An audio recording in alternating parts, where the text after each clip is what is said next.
अच्छा जी, इसमें हम क्वेश्चन नंबर 15 की तरफ चलते हैं। हमारे पास क्या है, एक स्टेशनरी वेव की बात की गई है। स्टेशनरी वेव के हवाले से हमें कुछ स्टेटमेंट के बारे में बताना है। अच्छा, इस क्वेश्चन के ऑप्शंस देखने से पहले हमें ये बात देखनी है कि हमारे पास जो स्टेशनरी वेव होती है वो क्या होती है। ये हमारे पास स्टेशनरी वेव है जिसमें लूप्स होते हैं। सपोज करें ये लूप नंबर 1 है, ये लूप नंबर 2 है, ये नोड है, ये नोड है। दो नोड्स के दरमियान वाला जो पोर्शन होता है वो लूप होता है। अगर मैं सपोज़ करता हूँ कि यहाँ पर कोई भी पार्टिकल है, ये बहुत सारे पार्टिकल्स हैं, बहुत सारे पार्टिकल्स हैं, लेकिन इसकी इम्पॉर्टेंट बात ये है कि एक ही लूप के अंदर, यानी लूप नंबर 1 की ही बात करूँ, इसके अंदर जितने भी पार्टिकल्स होंगे उनमें से अगर किसी एक की बात करूँ कि वो डाउनवर्ड जा रहा है, तो सारे पार्टिकल्स डाउनवर्ड जा रहे होंगे। इसका मतलब है कि अगर अगर हमारे पास कोई पार्टिकल नीचे जा रहा है, दूसरा पार्टिकल भी नीचे जा रहा हो, मैं इसके दरमियान एंगल की बात करूं तो मैं क्या कहूँगा, एंगल क्या होगा, ये इन फेज़ होंगे, यानी इनके दरमियान एंगल कितना होगा, 0 होगा। तो याद रखिएगा, किसी एक लूप के अंदर सारे के सारे पार्टिकल्स आपस में इन फेज़ होते हैं, और बिल्कुल करीब वाले लूप के जो पार्टिकल्स होते हैं उनके साथ वो आउट ऑफ फेज़ होते हैं। अगर ये सारे पार्टिकल्स नीचे जा रहे हैं तो ये सारे पार्टिकल्स ऊपर जा रहे होंगे। इसका मतलब क्या होगा कि अगर ये यूँ आए, डायरेक्शन यूँ हो, ए इधर अपवर्ड और डाउनवर्ड, इसमें हम क्या कहते होते हैं, ये आउट ऑफ फेज़ है। ठीक है, तो अगर एक लूप के पार्टिकल का कंपैरिजन किसी भी पार्टिकल के साथ जो कि दूसरे लूप का हो, उसके साथ वो आउट ऑफ फेज़ होता है। लेकिन एक ही लूप के अंदर किसी एक पार्टिकल का दूसरे किसी भी पार्टिकल के साथ डायरेक्शन के लिहाज से कंपैरिजन किया जाए तो वो एक ही डायरेक्शन में मूव कर रहे होते हैं। तो हम क्या कहेंगे यहाँ पर, अगर हम ऑप्शंस की तरफ देखें, all the particles between two adjacent nodes, ये एडजेसेंट नोड्स हैं, ठीक है, और उसमें क्या कहते हैं, ऑसिलेट इन फेज, दो एडजेसेंट नोड्स के दरमियान जो भी पार्टिकल्स होंगे वो आपस में इन फेज होंगे। तो हमारे पास करेक्ट ऑप्शन कौन सी बन गई, ए। आगे चलते हैं जी।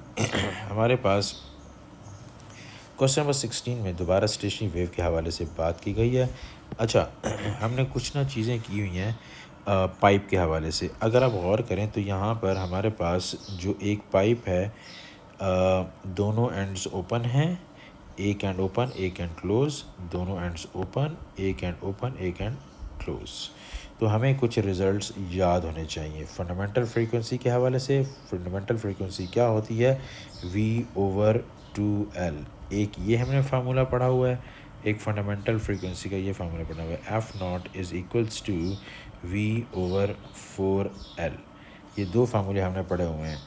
ये कब यूज़ होता है फंडामेंटल फ्रीक्वेंसी का या लोएस्ट फ्रीक्वेंसी का, ये तब यूज़ होता है जब बोथ एंड्स या तो फिर क्या हो, ओपन हो, इस केस में भी यही फार्मूला लगता है।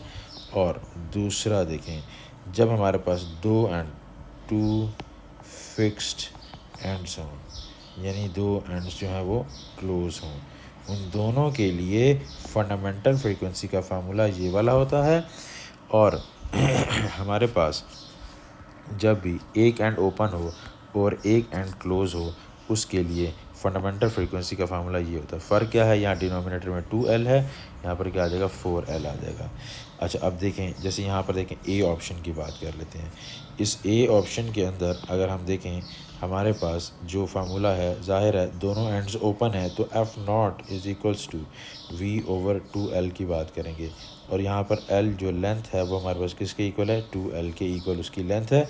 तो इसी फार्मूले के अंदर L की वैल्यू पुट कर देते हैं, तो हमें पता चलेगा F0 is equals to V/2, 2 फार्मूले वाला आया, और यहाँ पर लेंथ हमारे पास क्या है, 2L के इक्वल है। तो आप यहाँ पुट कर दें 2L, so you will get F0 is equals to V/4L आ गया। ये ए ऑप्शन के करस्पॉन्डिंगली आंसर आ गया। दूसरी बात करते हैं, बी ऑप्शन की बात करते हैं। बी ऑप्शन में हमारे पास एक एंड ओपन है, एक एंड क्लोज है। दोबारा से फार्मूला कौन सा लगेगा, ये वाला लगेगा। तो हम क्या लिखेंगे, F0 is equals to V/4L की बात कर लेंगे। F naught is equals to V over, यहाँ पर लेंथ की वैल्यू कितनी है, यहाँ पर हम लेंथ कितनी लेंगे, L is equals to 2L ले लेंगे। इस फार्मूले के अंदर पुट करते हैं 4 इंटू 2L आ जाएगा। आंसर कितना आ जाएगा, V ओवर 8L आ गया। तो हमारे पास fundamental frequency for B option is V over 8L आ जाएगा। ये हमारे पास बी ऑप्शन आ गई। ए ऑप्शन ये वाली है, बी ऑप्शन ये वाली है। आगे बढ़ते हैं हम चलते हैं क्वेश्चन इसमें ऑप्शन नंबर सी की बात कर लेते हैं। ऑप्शन नंबर सी में हमारे पास दोबारा से दोनों एंड्स ओपन है, दोनों एंड्स ओपन हो तो फंडामेंटल फ्रीक्वेंसी का फार्मूला बनता है V ओवर 2L। हमारे पास लेंथ किसके इक्वल है, लेंथ कैपिटल L के इक्वल है। तो हम क्या करेंगे, यहाँ पर पुट कर देते हैं F naught is equals to V over 2L आ जाएगा। ठीक हो गया, ये हमारे पास इसका फार्मूला वही का वही आ जाएगा। अब ये हमारे पास कौन सी ऑप्शन हो गई, सी ऑप्शन हो गई। और डी ऑप्शन की बात कर लेते हैं। डी ऑप्शन को यहाँ सॉल्व करते हैं, क्योंकि हमें पता है एक एंड ओपन है एक एंड क्लोज है, तो फार्मूला हमारे पास क्या आ जाएगा, F naught is equals to V over 4L आ जाएगा। तो यहाँ पर length L is equal to capital L आ जाएगा। यहाँ पर क्या आएगा, F naught is equals to V over 4L आ जाएगा। और अगर आप गौर करें तो ये हमारे पास डी ऑप्शन आई, तो हम यहाँ पर अगर गौर करें तो हमारे पास जो लोएस्ट फ्रीक्वेंसी होगी, lowest frequency out of these 4 options, A option में देखें V ओवर 4L है, बी ऑप्शन में क्या है, V ओवर 8L है, सी ऑप्शन में V ओवर 2L है, डी ऑप्शन में V ओवर 4L है। इसका मतलब है कि लोएस्ट फ्रीक्वेंसी के लिए डिनोमिनेटर में सबसे ज़्यादा बड़ी वैल्यू कौन सी है, ये वाली है। तो हमें पता चल रहा है कि बी ऑप्शन हमारे पास करेक्ट होगा। यहाँ पर पास लोएस्ट फ्रीक्वेंसी मिली क्योंकि डिनोमिनेटर इसका सबसे बड़ा है। So B is the correct option. जी हम आगे बढ़ते हैं क्वेश्चन नंबर 27 की तरफ। 27 जो क्वेश्चन है ये हमारे पास डायफ्रैक्शन से रिलेटेड है, और अगर हम गौर करें तो हमें ये कुछ ज़्यादा मुश्किल क्वेश्चन नहीं लग रहा। इसमें गैप क्या बताया है, स्लिट्स हैं, ठीक है, वाटर वेव्स की बात की जा रही है। रिपल टैंक के अंदर हमारे पास जो गैप है वो स्मॉलर गैप है, और हम ये बात जानते हैं कि अगर गैप कम हो, ये हमारे पास क्या होती है, वेवलेंथ होती है, ठीक है, और ये हमारे पास की ओपनिंग होती है। अगर उसमें हिंट दिया है कि गैप स्मॉलर है, और हमें पता होना चाहिए अगर गैप स्मॉलर हो तो डायफ्रैक्शन ज़्यादा होगी। और वैसे ये जानी पहचानी डायग्राम है। इसके ये देखें, ये हमें अनयूजुअल सा लग रहा है, ये भी अनयूजुअल सा लग रहा है। ए और डी में कन्फ्यूजन हो सकती है। इसका मतलब यह है कि इसका ज़्यादातर पोर्शन सीधा जा रहा है और हमारे पास जो है स्प्रेडिंग जो है, डायफ्रैक्शन जो है कम हो रही है। इसका मतलब है कि डायफ्रैक्शन अच्छी हो रही है और मल्टीपल डायरेक्शंस में बहुत ज़्यादा स्प्रेड हो रहा है। और क्योंकि हिंट मिला हमें कि गैप क्या है, स्मॉलर है, गैप स्मॉलर हो तो क्या होती है, डायफ्रैक्शन ज़्यादा होती है, स्प्रेडिंग ज़्यादा होती है। और अगर इस तरह से होता ना, गैप ज़्यादा होता, मतलब इस तरह से होता, तो फिर आने वाली जो वेव्स हैं उसमें क्या होता कि ज़्यादातर पोर्शन ये यूँ, यानी इसका मतलब ये है कि अगर गैप ज़्यादा होता है तो ज़्यादातर पोर्शन बिल्कुल सीधा चला जाता है। लेकिन यहाँ पर गैप जो है, इस क्वेश्चन के मुताबिक गैप क्या है, कम है।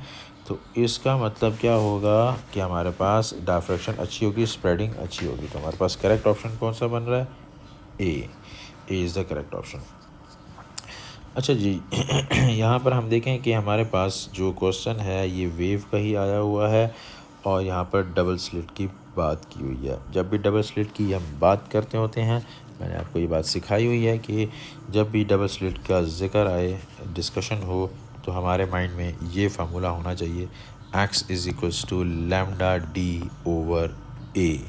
ये हमारे पास फार्मूला हमें हर वक्त याद होना चाहिए डबल स्लिट के केस में। और हमें क्या कहा गया है, ये 2 डबल स्लिट्स दिखाई गई हैं, स्क्रीन दिखाई गई है, और इसमें हमें ग्राफ के हवाले से पूछा गया है, which graph best shows the variation of separation X of bright interference fringes with the slit separation A. यानी इसका मतलब है 2 चीज़ों के बारे में, एक्स की बात की और ए की बात की गई है। क्योंकि हमें फार्मूला पता है, इसमें देख लेते हैं एक्स कहाँ है, ए कहाँ है, इनका आपस में रिलेशन क्या है। इनका आपस में रिलेशन क्या है, इन्वर्स रिलेशन है। और जब भी इन्वर्स रिलेशन की हम बात करते होते हैं तो हमारे पास ग्राफ किस तरह से आता है, इस तरह से आता है, डिक्रीजिंग ग्राफ। तो हम देखते हैं हमारे पास क्या ऑप्शन बेस्ट ऑप्शन बन सकती है, ये बन सकती है। इस फार्मूले को यूज़ करें, यहाँ से रिलेशन देखें एक्स और ए का, तो इन्वर्सली प्रोपोर्शनल हो तो उसमें ग्राफ इस शेप का बनेगा।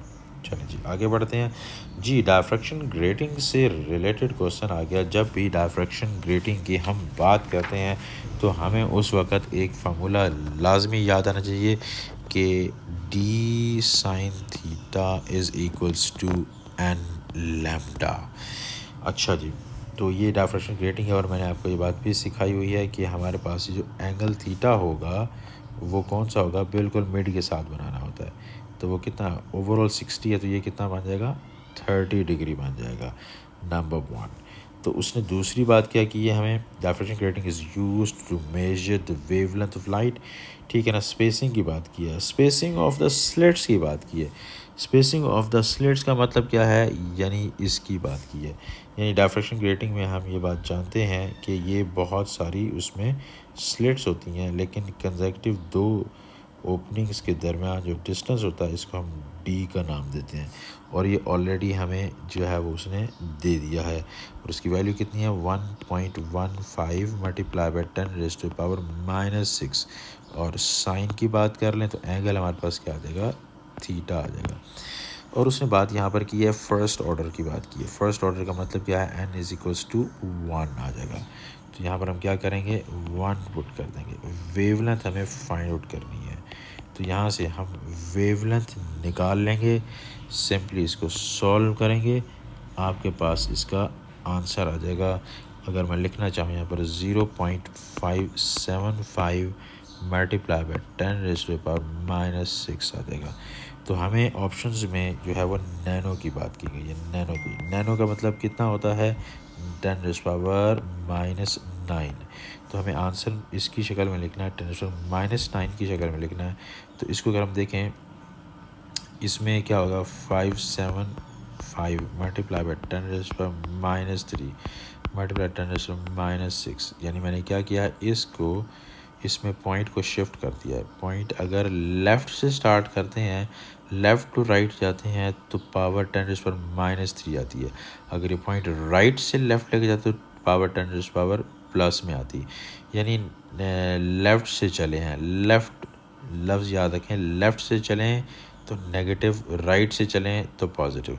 तो हम लेफ़्ट से चले हैं तो 10⁻³ आ गया, क्योंकि 3 डिजिट्स को क्रॉस किया हमने। तो क्या आ जाएगा 575 मल्टीप्लाई बाई 10⁻⁹।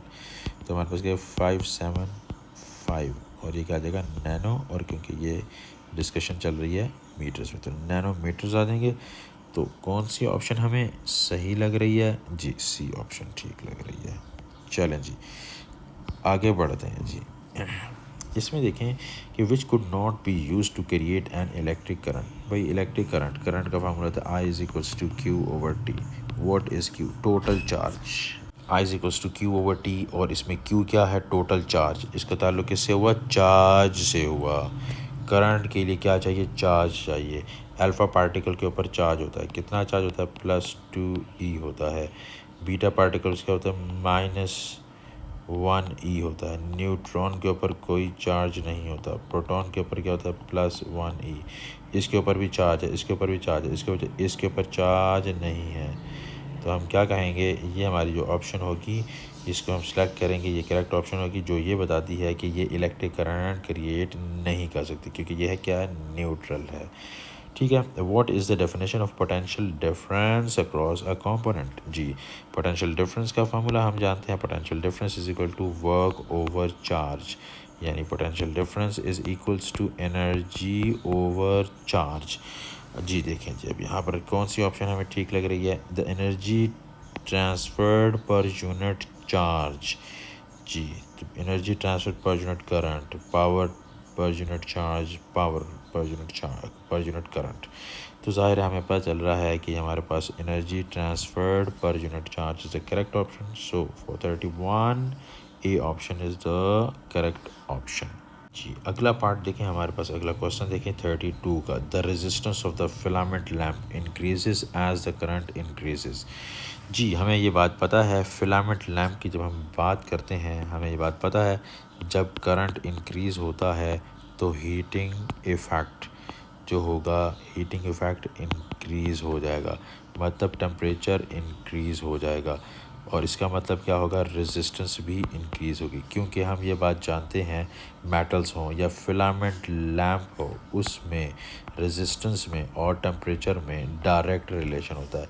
और अगर हम थर्मिस्टर की बात करें, थर्मिस्टर में हमने ये बात पढ़ी हुई है कि रेजिस्टेंस और टेम्परेचर में इन्वर्स रिलेशन होता है, लेकिन यहाँ पर थर्मिस्टर से रिलेटेड बात नहीं की गई, फिलामेंट लैम्प की बात ही है।